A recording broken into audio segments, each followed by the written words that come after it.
Hello! On se retrouve pour une nouvelle vidéo où on va parler d'un manga que j'aime tout particulièrement et c'est parce que je sais que je ne suis pas la seule à l'aimer autant que j'ai décidé de faire une vidéo pour essayer de mesurer son impact, son influence sur toute une génération de lecteurs et de lectrices en France. Ce manga n'est autre que Nana de Ayazawa et j'ai décidé de lui dédier cette vidéo. Petite pause.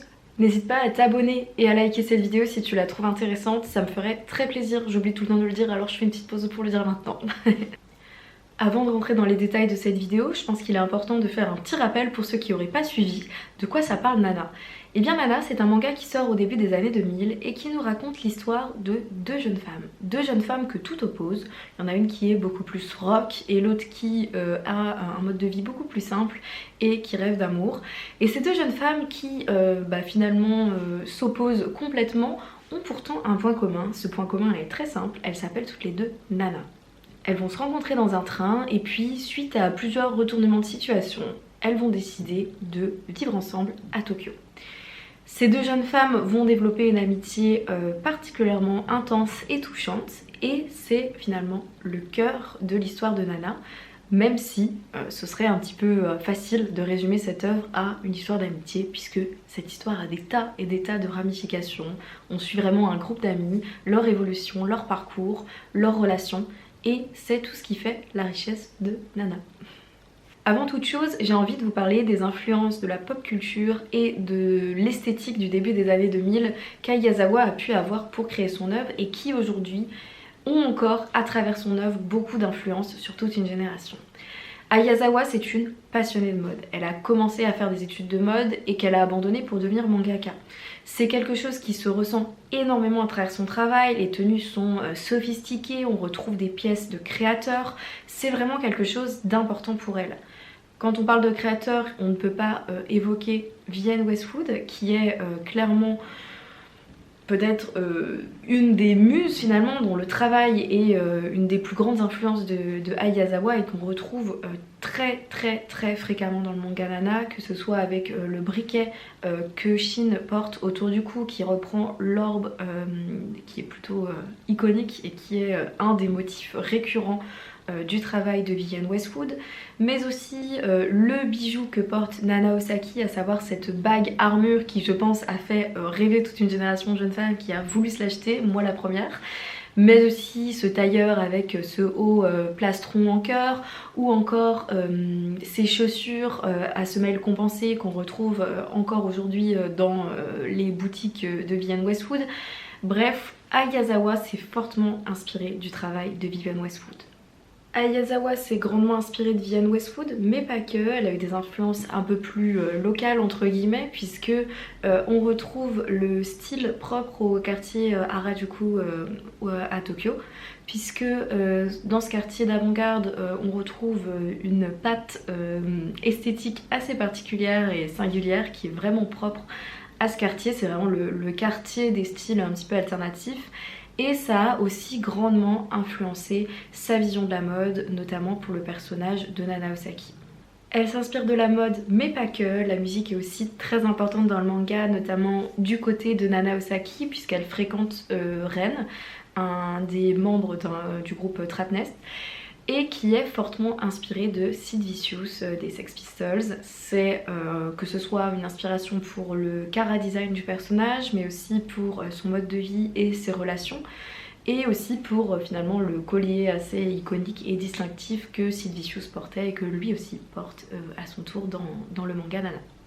À partir de ses influences, Ayazawa a créé sa propre identité visuelle, son propre style et sa vision de la mode. C'est ce qui est vraiment marquant quand on lit Nana. On retrouve vraiment une identité qui prend toutes ses influences et en fait son propre style. Et ce que je trouve particulièrement intéressant, c'est que encore aujourd'hui, elle a une grande influence sur la mode des jeunes femmes, en tout cas sur les réseaux sociaux, puisque on voit régulièrement des TikTok, des vidéos YouTube, des posts Instagram de jeunes femmes surtout qui reproduisent parfois les tenues de Hachi et de Nana, ou alors qui s'inspirent des tenues que pourraient faire les héroïnes de ce manga. Et je trouve que c'est finalement très émouvant de voir cela, puisque on est des années après la sortie du manga et pourtant son influence continue, perdure et le style de Ayazawa continue de vivre à travers toutes ces jeunes femmes qui se retrouvent, en tout cas esthétiquement, dans son œuvre. Maintenant qu'on a parlé d'esthétique, d'influence d'un point de vue plutôt visuel et externe, j'ai envie de vous expliquer en quoi, de par ses thématiques et la façon dont il les traite, Nana est un manga qui a eu une grande influence sur toute une génération de lectrices et sur moi. Ce qui rend Nana particulièrement marquant pour toute une génération d'adolescentes et encore aujourd'hui, c'est parce que Ayazawa arrive parfaitement à nous donner un quotidien qui pourrait faire rêver, celui de deux colocataires qui s'amusent, qui suivent un groupe de rock, qui vivent d'amour et d'eau fraîche, mais où elle n'hésite pas à nous ramener à la réalité avec justement un réalisme parfois extrêmement violent qui plonge les jeunes femmes dans une espèce de tragédie grecque, où tout ce qui allait bien devient finalement insupportable et difficile. Et c'est vraiment cette dualité qui, je pense, rend ces histoires, les histoires d'Ayazawa vraiment marquantes et impactantes. Un des points qui, je pense, est essentiel quand on parle de Nana, de Ayazawa, c'est sa façon de voir l'amitié. On nous a longtemps servi la même recette où quand on a deux personnages féminins au centre d'une histoire, ce sont forcément des personnages qui se détestent, vont se tirer vers le bas, se battre pour un homme, enfin voilà, une relation plutôt négative. Ayazawa, au début des années 2000, elle arrive et elle dit bah non en fait. Moi ce que j'ai envie de vous montrer, c'est une histoire d'amitié entre deux jeunes femmes qui, oui, sont très différentes, donc pourraient potentiellement ne pas s'entendre, mais qui vont plutôt dépasser leurs préjugés, puisque au début de l'histoire, les deux ont des préjugés l'une sur l'autre, sur leur mode de vie, etc.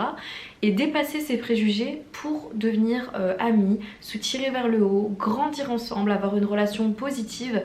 Et c'est ce en quoi je pense que l'œuvre d'Ayazawa est vraiment importante. Elle propose vraiment une représentation des relations entre femmes qui est franchement nouvelle et qui n'était pas du tout commune au début des années 2000, que ce soit dans le cinéma ou dans le manga. Et c'est ce que j'adore avec Nana, c'est que au lieu de nous servir sans cesse la même recette, elle arrive et elle dit non. Moi ce que j'ai envie de mettre en avant aujourd'hui, c'est la sororité, des relations positives, des relations qui finalement ressemblent à celles qu'on vit nous en tant que femmes dans notre vie de tous les jours, puisque pour la plupart on n'a aucun problème à s'entendre avec les femmes. Mais on nous pousse sans cesse par ces représentations à s'imaginer que les amitiés entre filles c'est forcément des choses futiles où on se déteste.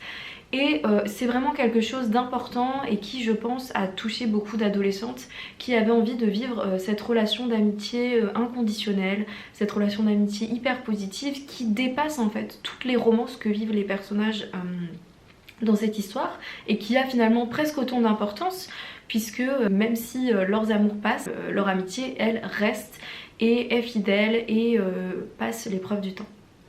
La deuxième thématique qui a eu, je pense, une grande importance sur de nombreuses jeunes filles durant leur adolescence et même après, c'est la vision de l'amour que propose Ayazawa. Ayazawa, comme de nombreuses autrices, nous parle d'amour, de romance. C'est effectivement quelque chose d'assez commun quand on parle d'œuvres à destination d'un public féminin. On retrouve fréquemment ceci. Mais elle prend un parti qui n'était pas commun au début des années 2000, en tout cas pour moi, lectrice française. En effet, elle aborde ouvertement des relations amoureuses entre des personnages, mais non pas des relations amoureuses pure, douce, belle, où tout va bien, où on se marie et où on vit très heureux dans un cadre parfait, comme ça peut être le cas dans de nombreuses autres œuvres, ou en tout cas dans les œuvres qu'on attend pour un public féminin. Ayazawa propose plutôt une vision assez charnelle où la sexualité n'est pas détachée en fait de l'amour. Ce sont deux choses qui fonctionnent ensemble. On retrouve de nombreuses scènes de sexe dans Nana et plus globalement dans l'œuvre d'Ayazawa. C'est quelque chose de récurrent, d'important, et le sexe n'est pas seulement là pour être érotique, c'est aussi abordé sous différents aspects, notamment sur la question de la grossesse qui est abordée de façon assez ouverte dans Nana et qui est un des enjeux majeurs de l'histoire. Garder ou ne pas garder un enfant, devenir mère, qu'est-ce que ça implique? C'est vraiment un des enjeux de l'œuvre et je trouve que c'est quelque chose d'assez brillant et d'assez novateur, en tout cas dans le contexte d'écriture de l'œuvre, que de retrouver voilà, cet amour vu sous un nouveau prisme, peut-être plus réaliste, un prisme qui finalement colle plus à celui des femmes et de ce qu'elles peuvent vivre. et je pense que c'est pour ça aussi que cette œuvre a été aussi marquante et importante.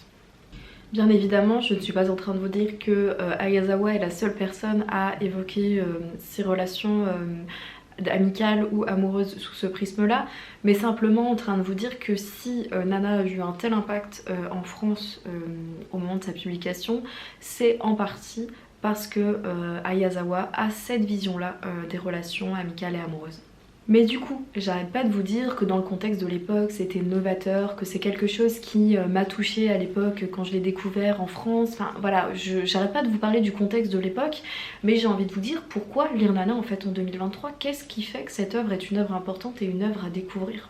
Eh bien premièrement c'est un classique effectivement, mais le genre de classique qui a bien vieilli. C'est-à-dire qu'on n'est pas obligé de dire oui bon alors cette œuvre elle est super, mais par contre il y a cet aspect là, bon ben c'est pas exceptionnel, il faut vraiment faire des pincettes et s'imaginer dans le contexte de l'époque.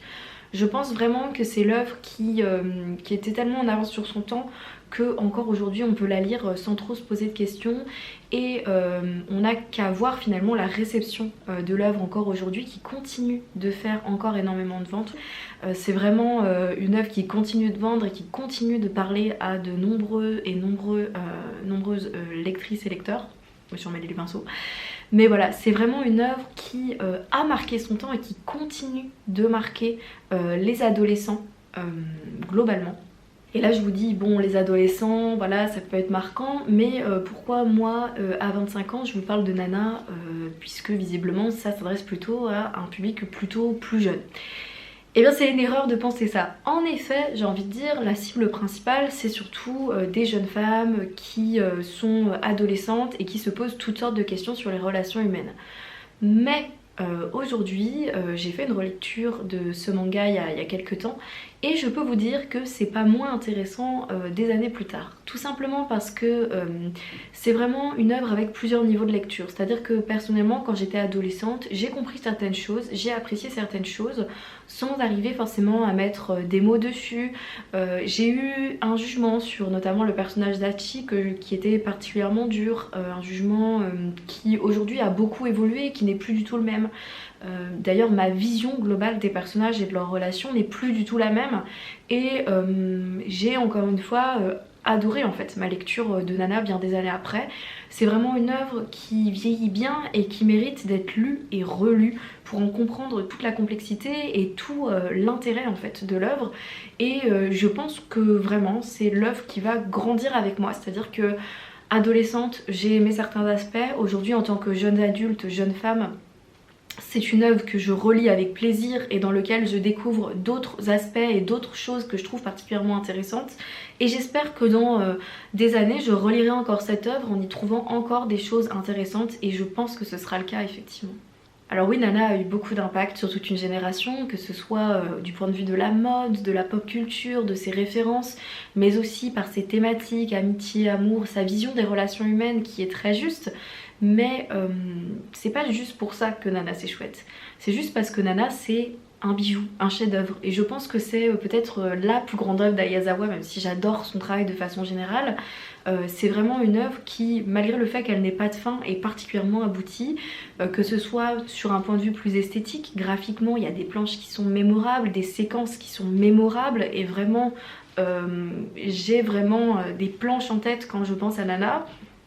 Il y a aussi cette narration qui au premier abord peut sembler peut-être un peu chaotique pour ceux qui ne sont pas habitués du shoujo. C'est très bavard, on a vraiment toutes ces discussions entre ces personnages, mais pourtant Ayazawa sait très bien où elle nous emmène, elle nous tisse finalement cette espèce de tragédie grecque où tout est voué à aller mal, et c'est vraiment un petit bijou que je recommande tout simplement pour au-delà de tout son impact et de toute son influence, juste parce que c'est une histoire exceptionnelle et un manga chef-d'œuvre à mon humble avis. Et c'est ici que s'arrête cette vidéo. Je suis pas allée à fond dans toutes les thématiques et je suis quand même restée un petit peu en surface. Je ne suis pas experte sur le travail de Ayazawa, mais j'avais vraiment envie de rendre hommage à son œuvre et de vous offrir un petit peu un panorama qui vous donnera envie peut-être de creuser un peu plus certains aspects, mais voilà, d'offrir une vision assez large du manga Nana et de vous donner envie de vous y intéresser, que ce soit une œuvre que vous avez déjà lue ou que vous avez envie de lire, et voilà, de vous montrer la richesse et l'impact de cette œuvre. Salut!